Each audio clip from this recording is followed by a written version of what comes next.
નમસ્કાર દર્શક મિત્રો, હું છું એન્કર અર્પિતા પટેલ. આપ જોઈ રહ્યા છો VM24 news Gujarat news channel. જોતા રહો ગુજરાતના દરેક જિલ્લાના ન્યૂઝ VM24 ન્યૂઝ ગુજરાતમાં. તમારું નામ? મારું સુતરિયા ઈશાબેન. બેન, આજે ઘટના ઘટી તેના વિશે શું કહેશો? બસ હું એક જ ખાલી કહેવા માંગુ છું કે મારી નણંદને એને મને એન્ડ સુધી કીધું હતું કે આ વસ્તુ ક્યારેય નહીં કરું.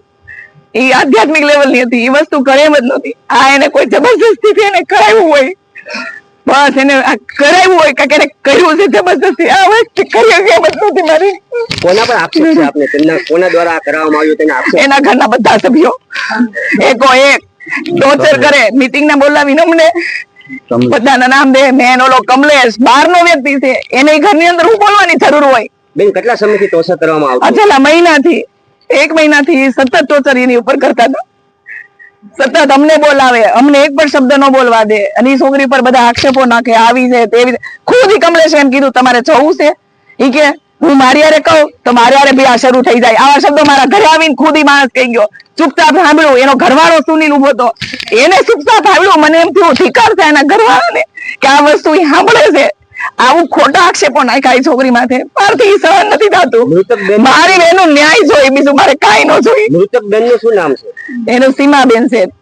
જી, તમારું નામ? પરેશભાઈ. પરેશભાઈ, શું ઘટના?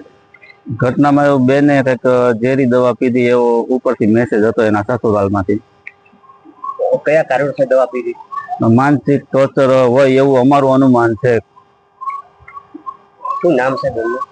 સીમાબેન સુનિલભાઈ વાઘાણી. સીમાબેન ને સંતાનમાં 2 બાળક છે. ઓકે. શું કારણો? કઈ પહેલા કોઈ કારણોસર કોઈ ઝઘડો થયેલો? ઝઘડો અવારનવાર એને થતો આવવાનો. લગભગ મેરેજની લાઈફના 25 વર્ષ થયા છે, અને અમને અવારનવાર આ બાબતે એ લોકો બોલાવતા. એમાં લાસ્ટ લગભગ મહિના દિવસની અંદર કે બહુ મોટા પાયે આ લોકોએ કંઈક ચાલુ કર્યું હતું. એમાંથી એમને એ લોકો અવારનવાર બોલાવીને ટોર્ચરિંગ કરતા. એટલે અમે લોકો એવું ડિસાઈડ કર્યું કે બેન આપણને ફોન કરે તો આપણે એનો ફોન રિસીવ કરવાનો. જમાઈ કે એના પપ્પા, એના મમ્મી, અથવા એની નણંદ, અથવા એક અધર વ્યક્તિ એ લોકોએ રાખેલો છે, કમલેશ નામ છે એનું, અને યોગી ચશ્માની દુકાન ચલાવે છે.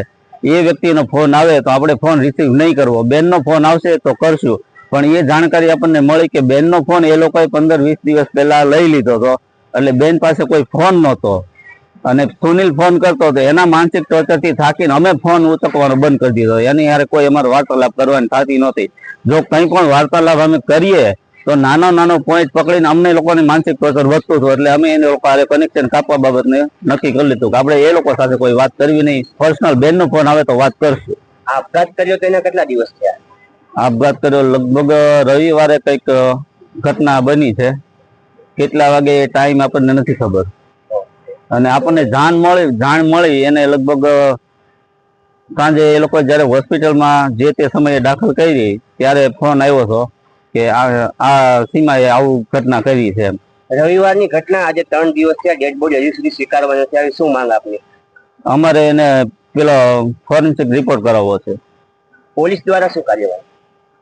પોલીસ દ્વારા તો એ સમયે અમે પોલીસને જોયા નહોતા. ત્યાં હોસ્પિટલ એ ભાડ્યા નથી પોલીસને. સવારે જયારે રિલીઝ આ લોકોએ કર્યું 8 વાગે કે ભાઈ આના હવે કઈ ધબકારા પૂરા થઈ ગયા છે, એટલે અમે લોકો દોડીને હોસ્પિટલ ગયા. ત્યાં તો બધું કાર્યવાહી બધી પતી ગઈ હતી. કયા પોલીસ સ્ટેશનમાં ફરિયાદ આપવામાં આવે? હવે વરાછા સુરક્ષા ભવન પોલીસ ચોકીમાં અમે ફરિયાદ લખાવી છે.